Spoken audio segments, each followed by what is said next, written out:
ആഗോള അയ്യപ്പ സംഗമത്തിലൂടെ സർക്കാർ ലക്ഷ്യമിട്ട രാഷ്ട്രീയ നീക്കങ്ങൾ ഏറെക്കുറെ വിജയിച്ചു. പരിപാടിയിൽ പ്രതീക്ഷിച്ച ഭക്തജന പങ്കാളിത്തം ഉണ്ടായില്ലെങ്കിലും പ്രബല സമുദായ നേതാക്കളെ ഒരു വേദിയിൽ കൊണ്ടുവരാൻ സംഘാടകർക്ക് കഴിഞ്ഞു. തെരഞ്ഞെടുപ്പിന് മുൻപുള്ള പ്രധാന രാഷ്ട്രീയ നീക്കം വിജയിച്ചു എന്ന വിലയിരുത്തലിലാണ് സർക്കാർ.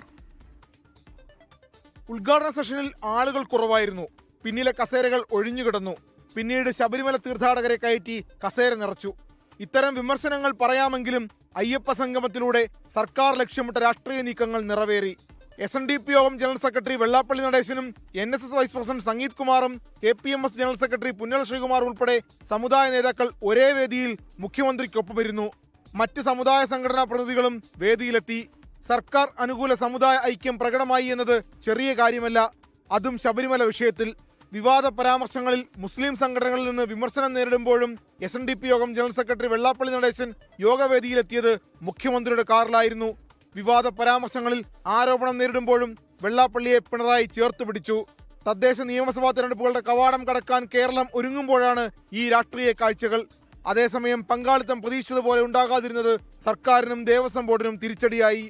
24 പമ്പ. ലോകത്തെവിടെയായാലും ഏത് സമയത്തും 24 വാർത്തകളും ഓഗ്മെന്റഡ് റിയാലിറ്റി പാക്കേജുകളും എക്സ്പ്ലെയിനറുകളും വിശദമായി കാണാൻ ഞങ്ങളുടെ യൂട്യൂബ് ചാനൽ നിങ്ങൾക്ക് സബ്സ്ക്രൈബ് ചെയ്യാം.